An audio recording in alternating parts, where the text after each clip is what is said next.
of you. Thank you, Tushar, for remembering to record.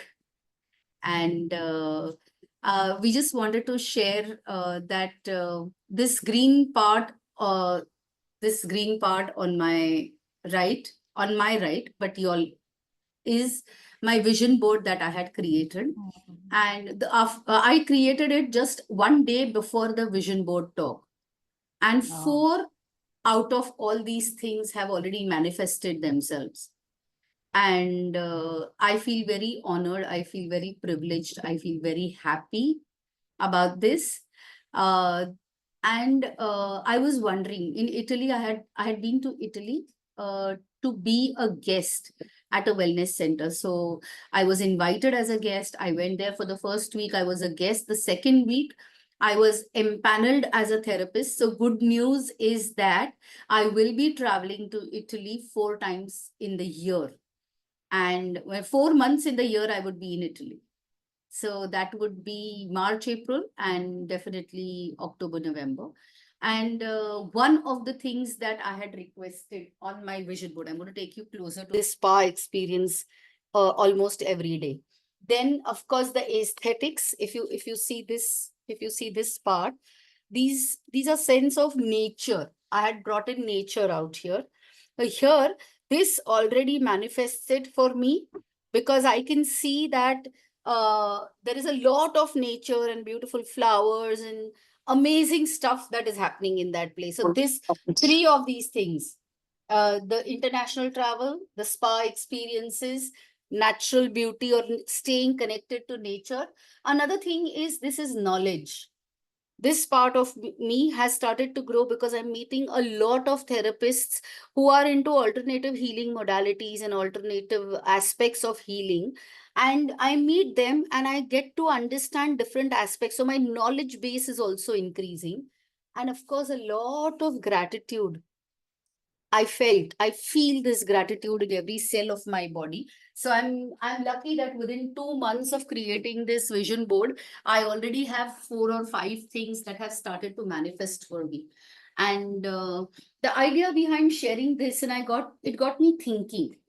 It really got me thinking as to what is it or that I'm doing differently from the rest of us who have created a vision board. I definitely know that Drishti has created a vision board, but she's struggling with the manifestation. So, and unfortunately, I know Drishti, if you were in Mumbai, you would have joined the vision board workshop, but you are in US and therefore that is not a possibility. The idea is I became aware of the thought that there are two things that usually happen. We are either being the person that I was meant to be, and I'm experiencing and probably expressing my being, every trait of me as a being, versus doing. And we are going to discuss this topic today of being versus doing. Okay. So now you may ask me your question, Drishti. You have multiple things in your vision board. So Yes, we were but said yes, I to had have one. said to have one, definitely. But I have asked you to have only one because I'm aware of what is my presence in the body multiple times. I'm more aware in the body. When you start to write something, Drishti, we begin with simple A, B, C, D. And today, when you write, you're not starting with ABCD. You straight away write sentences because you've practiced ABCD so many times and you've practiced words so many times and you've understood the grammar and the syntax of the language. And therefore, today you're able to write.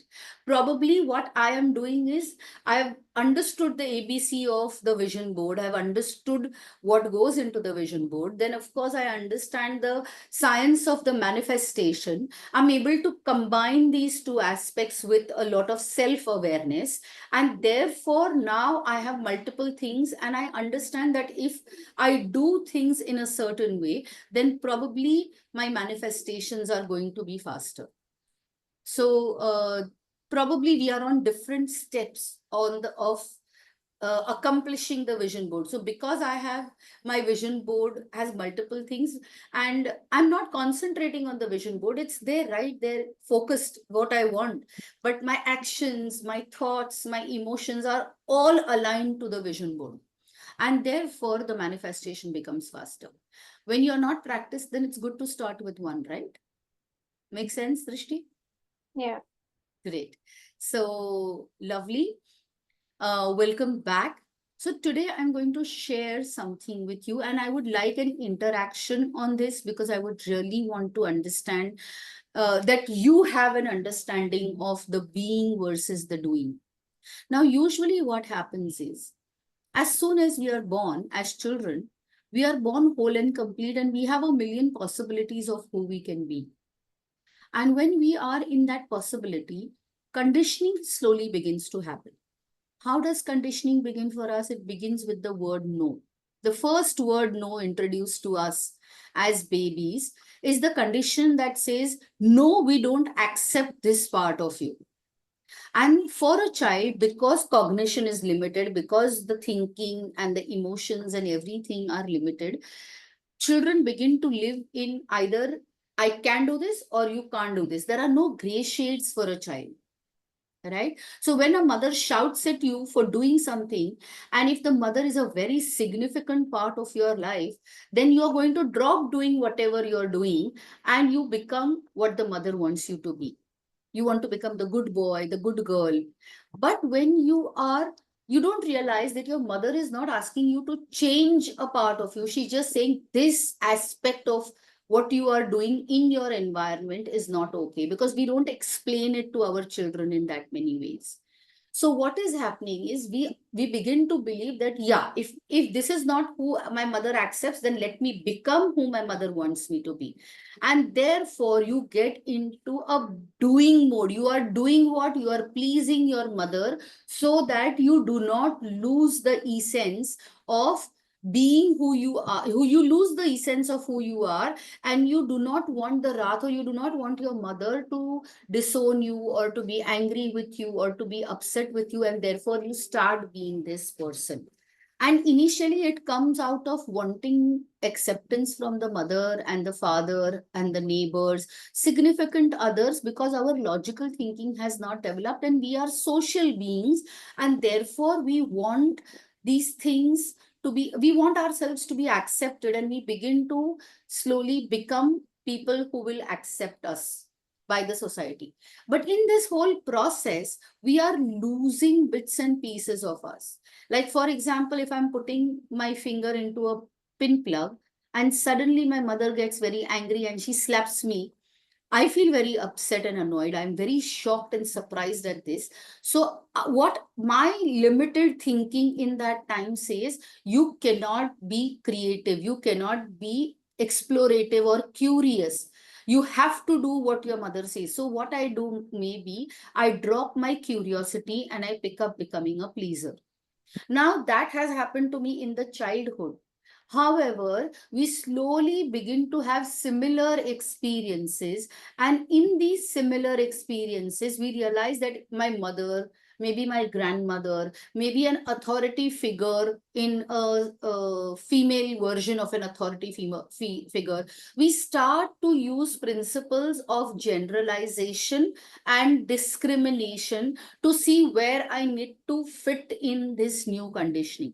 So we are being conditioned, and in the whole process, what is happening is, the Pallavi who could be curious is now doing by being a pleaser to my mother. Being a pleaser is not wrong, but being the pleaser at the cost of losing your curiosity, that is what probably is the incorrect association. In my unconscious mind, what I'm saying is, don't be curious, be a pleaser.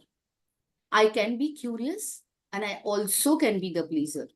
And the pleaser could be that I don't want to hurt my mother's emotions, or I don't want to hurt somebody's emotions, and therefore I'm going to do something that makes them happy. I may not want to go out for a movie with my husband, but because his emotions are important to me, I might just say, okay, let's go. Now, that is that is something that might be a pleaser, but it comes from a place of love, not from a place of loss. Am I understood so far?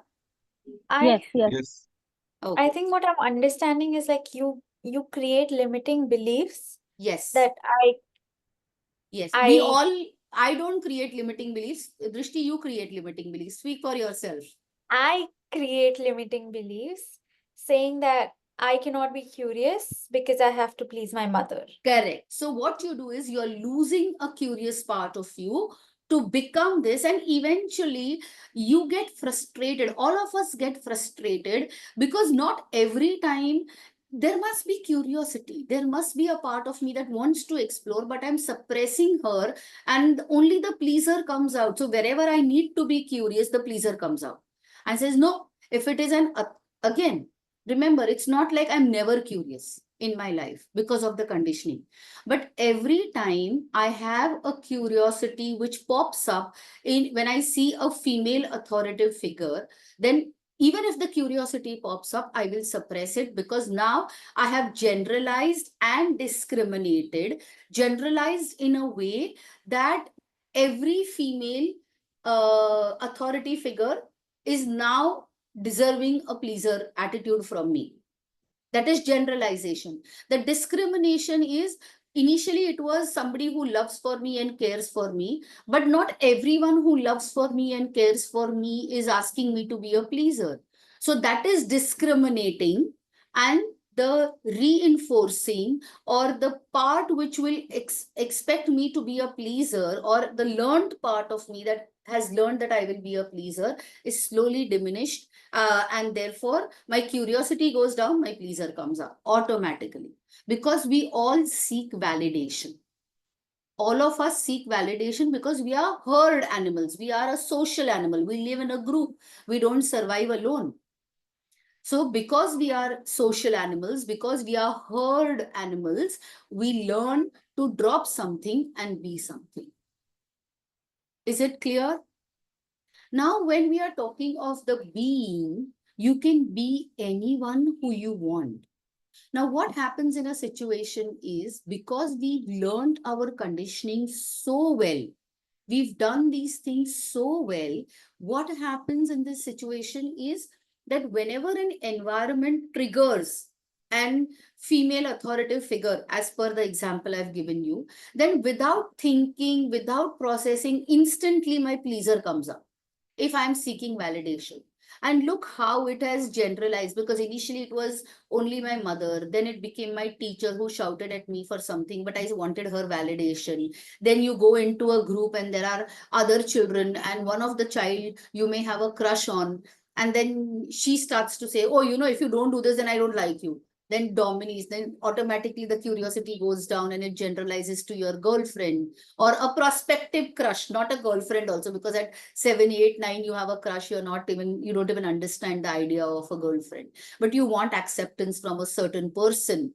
Then you grow up and you want a girlfriend, you want to have a relationship, and when the one of the persons is you perceive as an authoritative place and you want acceptance, then you start to be that person. So definitely now what you've done, you've practiced the generalization and discrimination in so many places that you have made an automatic belief system that, okay, when this happens, this is what I have to do. You've learned to drive so well that initially you have to concentrate on everything that's happening to you, but now you can actually be daydreaming and driving till something happens to you and you have to be alert. So most of our reactions are automatic reactions. And because of this, and it helps our lives. Remember, automatic reactions are not wrong. We would have not been able to multitask if we did not have automatic reactions. So because of these automatic reactions, life has become simpler. But if these automatic reactions are not allowing me to become who I really want to be or receive what I really want to receive, that is when I have to check my automation. I have to check what is it that I'm doing automatically that is not aligned to my vision, or what is not aligned to my peace, my happiness, my well-being.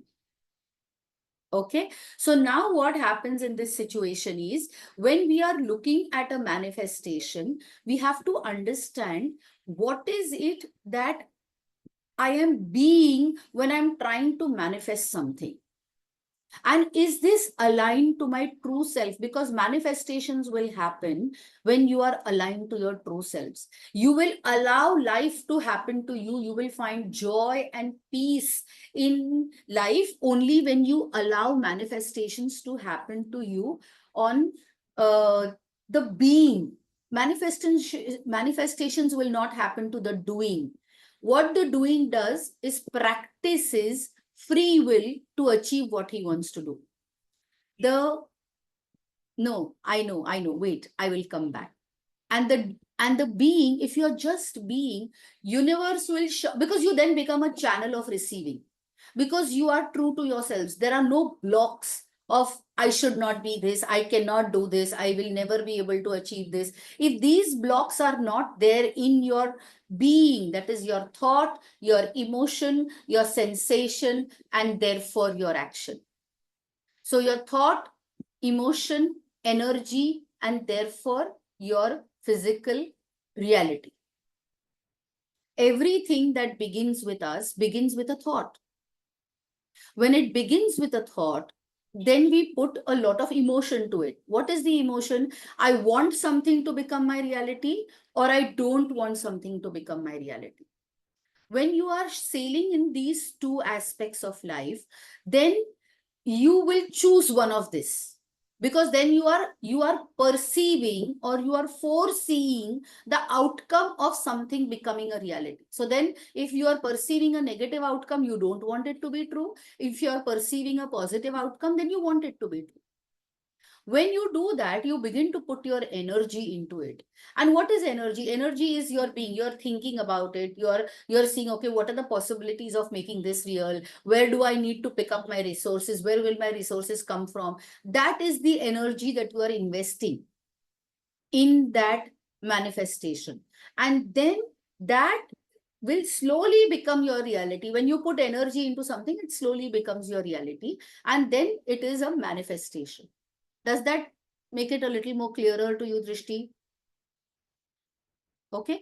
So now when you are doing this in the being, you can be someone and then automatically things will fall in place because you are aligned with your true energies.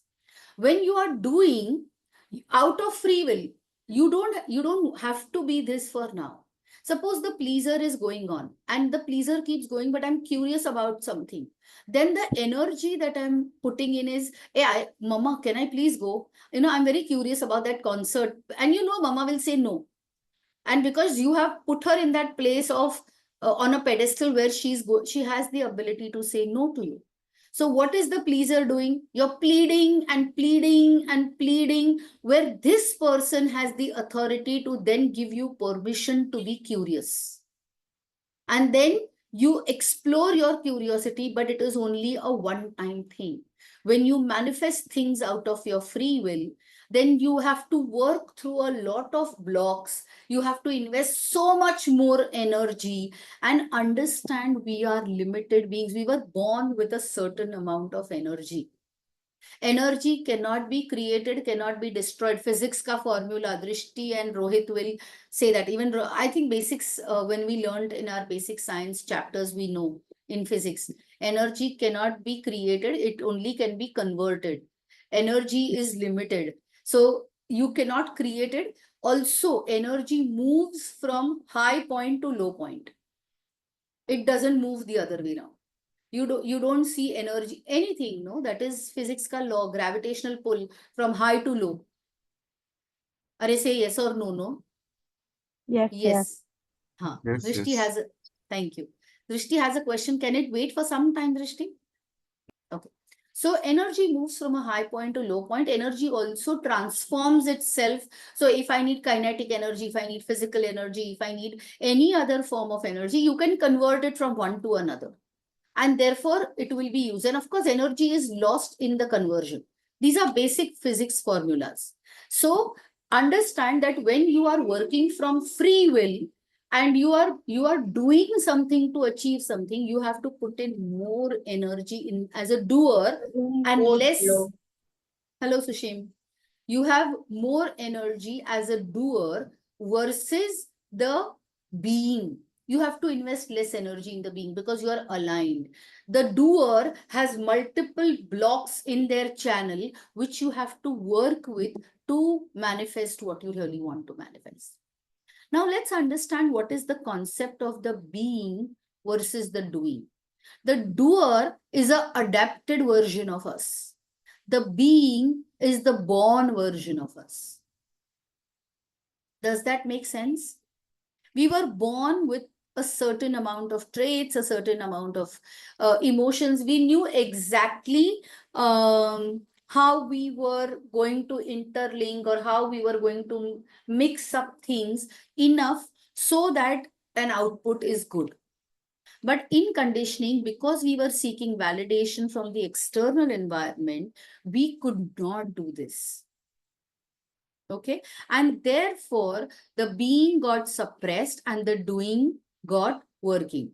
What I'm saying is that, the whole idea of well-being, the whole idea of being true to yourselves and recognizing what your body needs or what you need, because your body is going to manifest what you want.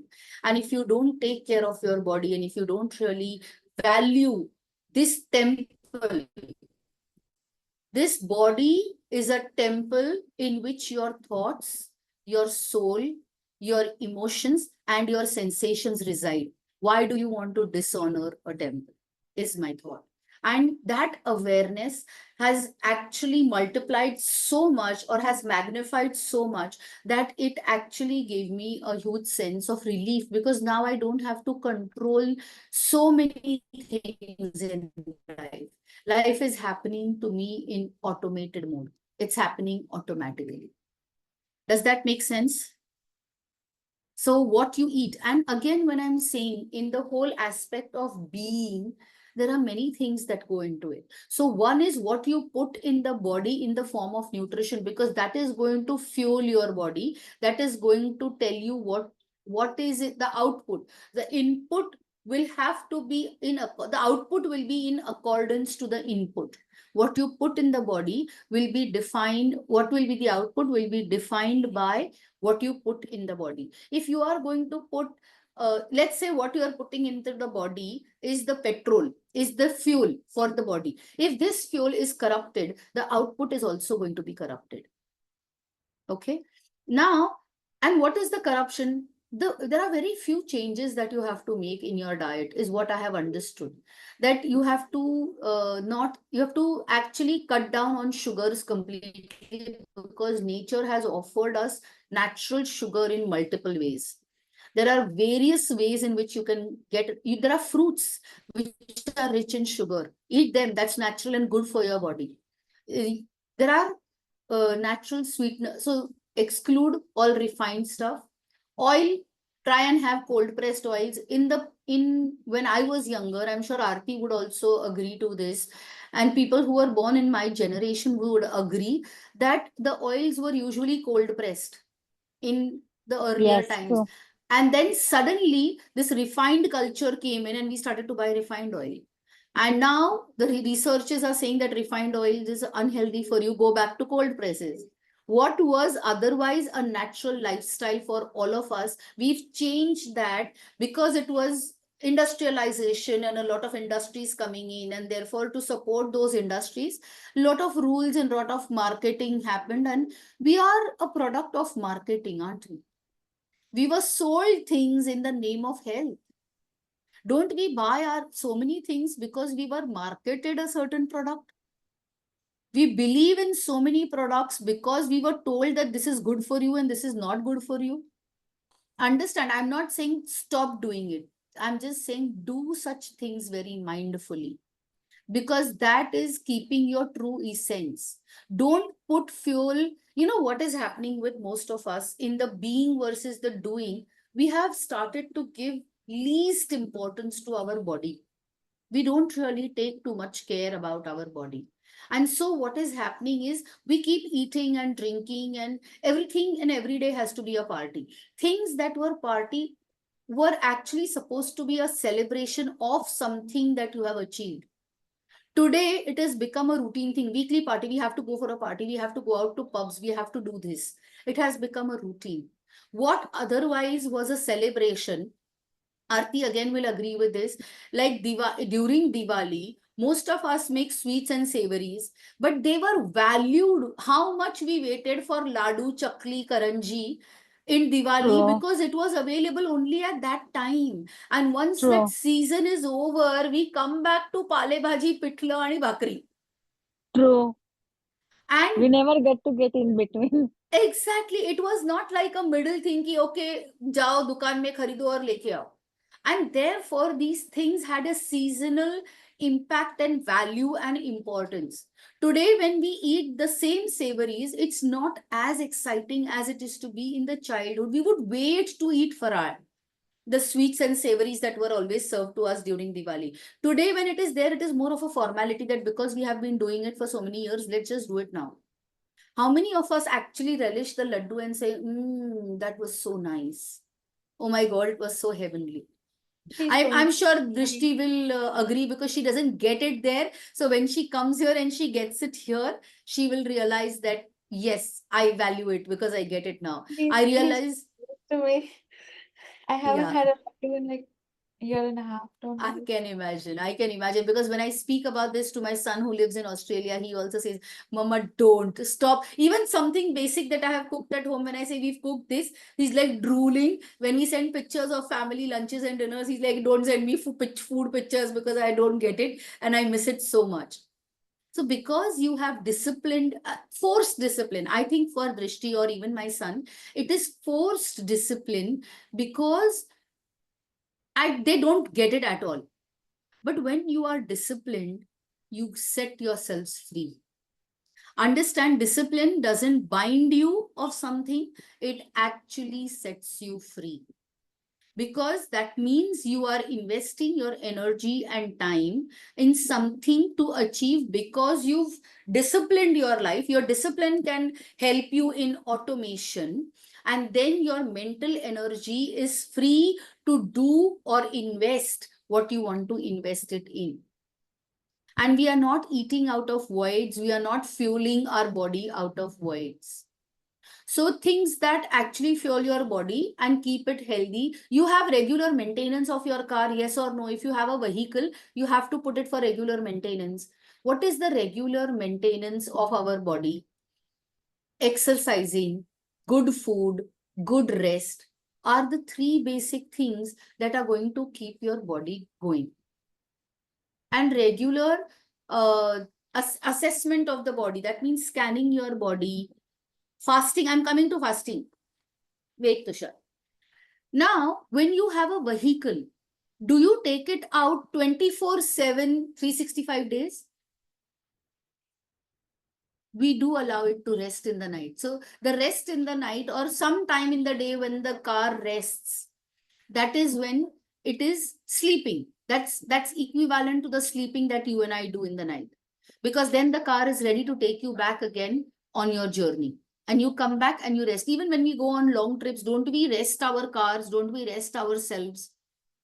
That is the principle of the body also. You rest. Sometimes when you have to go somewhere and reach somewhere, then you're pushing your car, go a little more, and you go maybe travel the whole day, whole night. The same thing we do when there is excitement or when there is trauma, perceived trauma in our environment. We go that one step ahead, one step ahead, one step ahead. We push our bodies till at one point in time, like the car heats up and says, I give up, your body will say, I give up, and then you are forced to rest. Exam time, Drishti. Look at all the friends who are writing exams, board exams, which was told to us that, and then you all used to sit up whole night, whole day, whole night, whole day. And then on the last paper, you're so exhausted that your body refuses to sleep only. Have you noticed that? I have done that. I would always promise myself at school that I'm going to sleep and I'm going to, once the last paper is over, I'm going to sleep for a whole day. You're never able to sleep on the last day because your body is so used to staying awake that now the body is saying, I won't sleep. But then your physical energy is so low that you just are sitting like a zombie on a chair. You can't do anything. You decide to enjoy. You neither can enjoy, neither can you sleep. And that is the state that you are driving or you're automating your body into. Your body is the means through which your vision board will become your reality, or whatever you are thinking should be with my life will become your reality. So begin to honor your body and limit what you are doing, or be aware of what you are doing. Always the doing has to be in moderation. The being has to be existential 24/7. And being, what has happened is when I was trying to be the person I was wanting to be, I got shunned, I got regret, I got rejected. And therefore, from a being person, I became a doing person. I'm now doing everything in my environment. Okay. When somebody says, hey, you know what? You look very pale. That is their observation. The minute you start defending, no, it's not pale. Actually, I'm okay. I think maybe my hemoglobin is not okay, or maybe I haven't rested, or yeah, I've had a bad day. What are you doing? You are justifying that it's okay to be pale, and you're telling a person, or you're giving reasons for why you might be pale. Now stop and ask yourselves, was this required by me? Did I need to do this, or was this an automated response? Because if somebody is saying I'm pale, then pale has a negative connotation in our head, and we are saying, oh, that means I'm not healthy. And therefore I must justify that, no, I'm a healthy person, only it is situational. Why do you need to justify yourselves to people in this manner? Then, of course, we are talking, Tushar asked a question on fasting. Fasting is something that you are allowing your digestive system to rest and recoup. When you fast, you don't need to fast. Okay, Rohit, acknowledged. You don't need to fast as if I'm not even going to drink water. I'm not going to. Fasting has got two aspects to it. One is to build your endurance, which even if you see in the Islamic community, when they fast, they're doing it to build endurance. But that was required because most of the Arab nationals, if you go to see, they are in a desert region. They have extreme climates. They have scarcity of food, which is made there. So the fasting, the quality of fasting that they do in Ramadan is basically to build endurance, because you are not in a position, you are training your body to survive even lack of food and water for a certain period of time. You are training your body that yes, we have to survive and thrive when there is no food, no water. And you're training a body for a whole month, where you were born in regions and places where food is abundant. There is no lack or scarcity of food and water. In these places, when you look at the fasting is more from self-discipline. Is to say, okay, I'm going to provide just enough carbs to my body so that it can be utilized into energy. And once it utilizes it into energy, I'm not going to put in proteins and other minerals and vitamins that require more amount of digestive fire to convert all of this into various uh, needs of the body and store it in different parts of the body. So you're resting your stomach, giving it energy, saying, okay, take the overwork. That is what was the reason for our fasting. Fasting is not done for religious reasons. Religion helped us to incorporate a lot of our daily activities so that we could stay connected to our spiritual self, and not just do it because we are fearing God. Also understand, every religion is actually helping you connect to the higher self. I'm not, when I'm saying God, I'm saying the higher self. Why am I saying higher self? It can be the universal energy, it can be something that we call God, it can be something that is a true and a wholesome part of you. In psychological terms, we can also call it the collective conscious, collective unconscious. Remember Rishti, Carl Jung's concept of collective unconscious? I taught you. If you've forgotten, you didn't listen or you didn't learn well. So there is a concept of collective unconscious, which even proper scientific researchers have said that there is some energy that is outside of you that keeps the gravitational energy. Let's look at it from that perspective. It is something that keeps us rooted to our reality. But because it was discovered, it didn't exist. It didn't come into being because it was discovered. It was already there. We just began to realize or give a label to what was already there.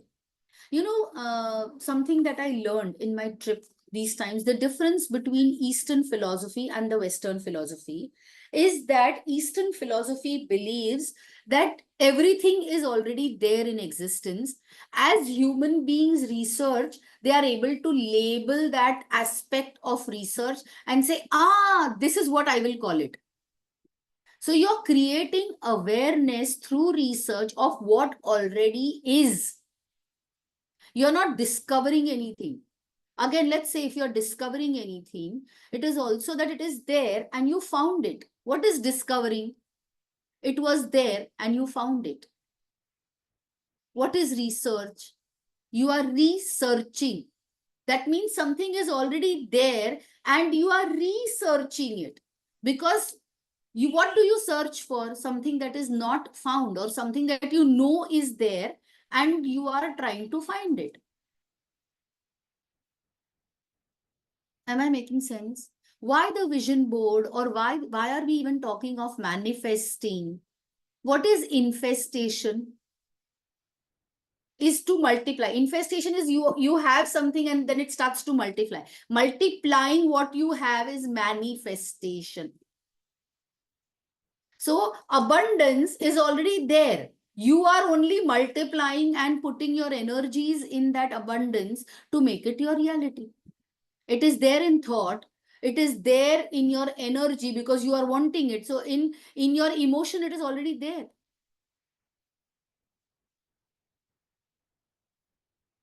Yes. Thank you so much, Rohit. Rohit says every Japanese philosophy of wabi-sabi says that it is there in nature and you are going to have it. It's already there. You are going to have it.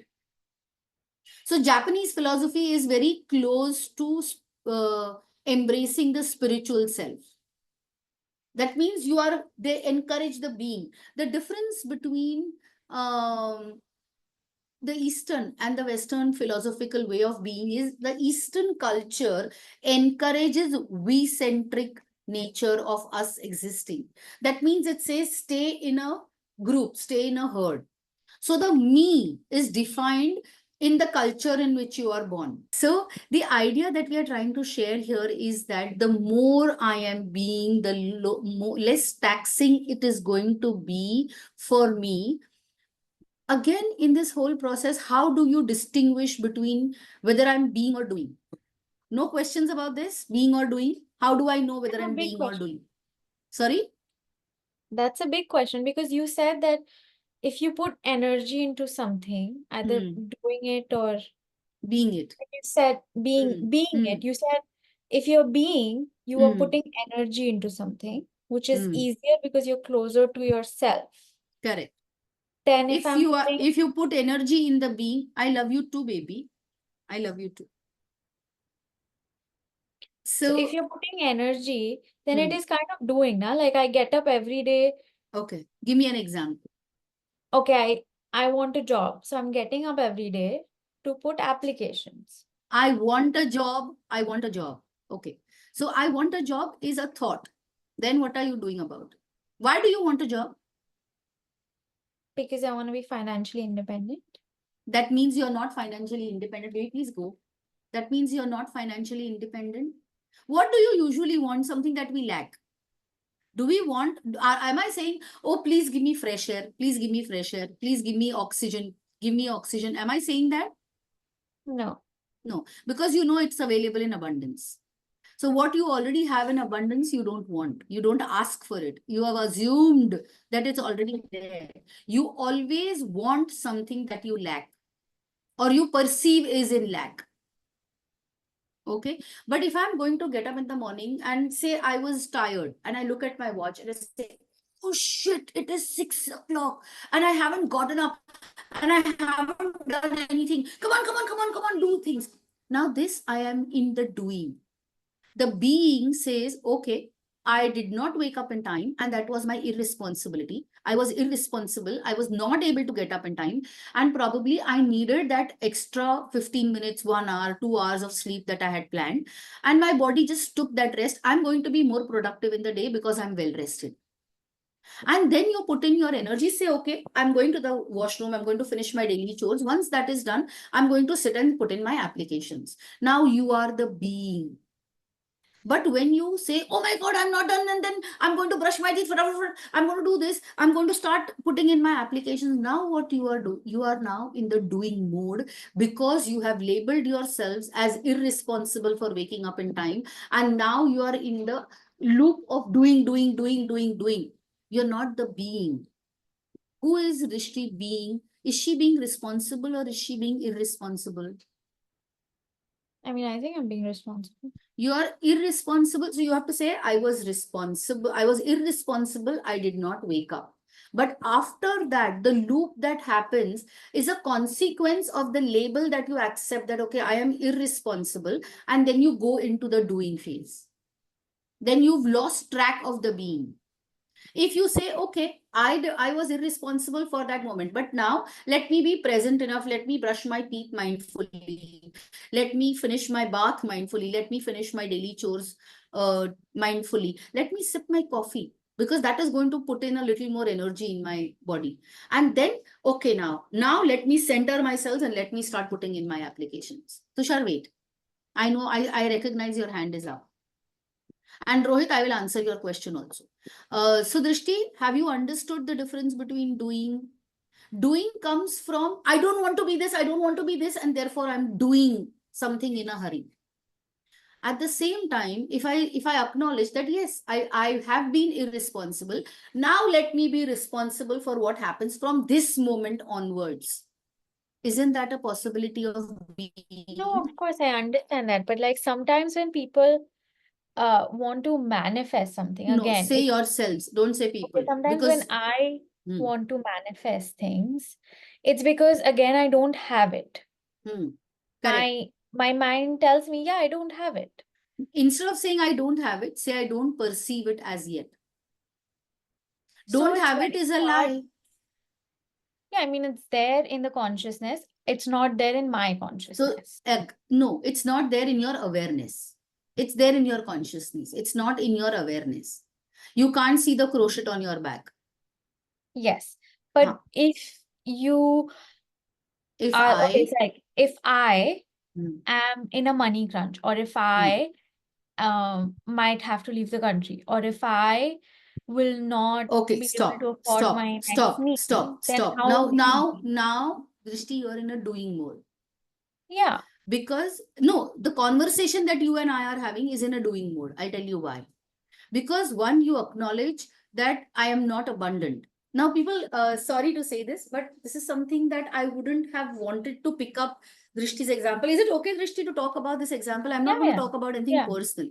Okay. No, no, no, you can talk about it. So now, if you see, one thing that she said is, I do not perceive financial independence.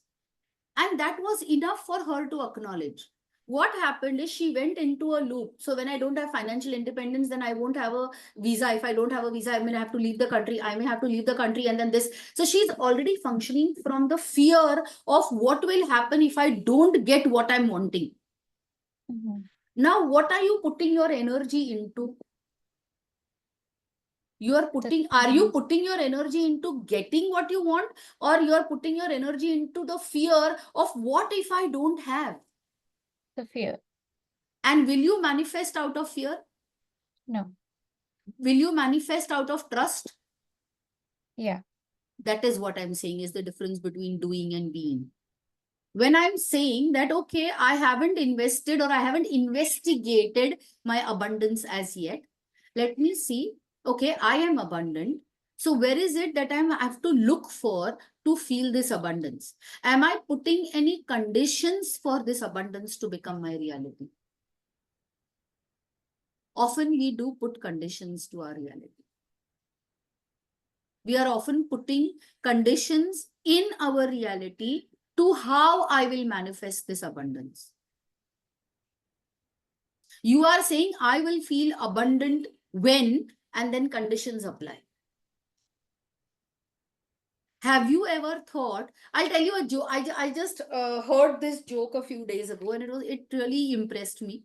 So there is this person who goes to the temple every single day and is praying to God, God, I'm so poor. Please give me a lottery. Let me have lots of money. Let me have lots of money. And every day he prays, and every day he's praying.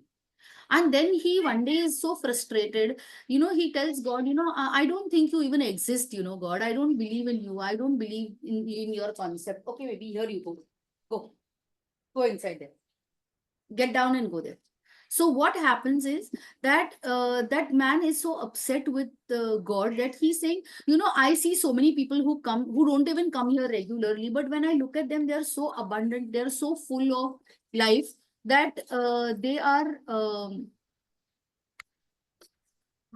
getting everything I want. You are not even giving me 1/10 of it. You are not giving me 1/10 of what I really want. How good are you? I mean, what is the point if you don't even value my worshipping to you or my belief in you? How do I trust you are there? And God has heard him very patiently and has really loved him. And universal energies love they're not against you, they're not jealous of you, you're not competing with the universal energies. So for the universal energies, you're a baby. For you are supporting the cause of the universe, so the universe is going to give you what you want, right? So what the universal energies are telling you is that be aligned. And what God tells this person, he just comes up in front of this person and says, hey, you know what, you have been praying for getting abundance of money and ek lottery to lagne de, kuch to paisa aane de, all that you are telling God. But have you gone out and brought a lottery ticket with the trust that I will win this lottery? You are expecting God to come to your home with that lottery ticket, sit with you till you win the lottery, and then you will say, yes, you are existent. You have to buy the lottery ticket.